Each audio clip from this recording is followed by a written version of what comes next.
Perkenalkan, nama saya Aura Kasih Juliana Watupongo dengan NIM 230711010668. Pada video saat ini, saya akan membahas tentang peran hakim dalam praktik peradilan tata usaha negara, khususnya mengenai dasar pengujian. Mengapa materi ini penting? Karena dalam kehidupan sehari-hari, kita seringkali berhubungan dengan keputusan pemerintah, seperti izin, pencabutan jabatan, atau keputusan administratif lainnya. Nah, kalau keputusan itu merugikan, disinilah peran hakim pengadilan tata usaha negara menjadi sangat penting.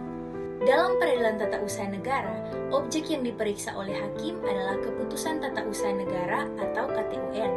Tugas hakim bukan sekedar melihat ada atau tidaknya keputusan, tetapi juga menilai apakah keputusan tersebut sah menurut hukum atau tidak. Untuk itu, hakim menggunakan beberapa dasar pengujian. Dasar-dasar ini yang akan menentukan apakah suatu keputusan bisa dipertahankan atau justru dibatalkan. Dasar pengujian yang pertama adalah peraturan perundang-undangan.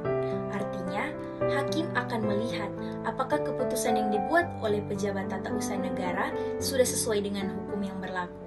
Misalnya, jika ada pejabat yang mengeluarkan keputusan tanpa dasar hukum yang jelas atau bertentangan dengan undang-undang, maka keputusan tersebut bisa dinyatakan tidak sah.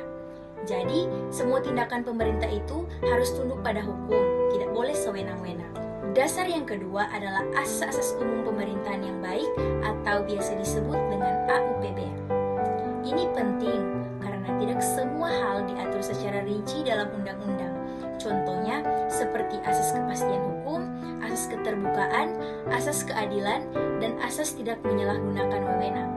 Kalau tidak ada keputusan yang secara formal terlihat benar, tapi ternyata tidak adil atau disalahgunakan, hakim bisa membatalkan keputusan tersebut berdasarkan AUPB.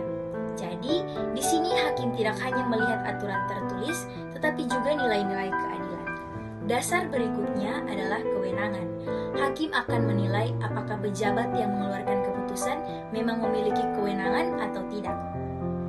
Kalau seorang pejabat mengambil keputusan di luar wewenangnya, maka keputusan itu cacat hukum. Misalnya, keputusan yang seharusnya dikeluarkan oleh pejabat pusat, tapi malah dikeluarkan oleh pejabat daerah, maka itu bisa dibatalkan.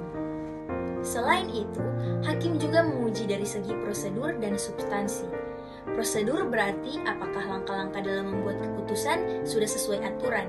Misalnya ada tahapan yang harus dilalui tapi dilewati. Sedangkan substansi berkaitan dengan isi keputusan itu sendiri.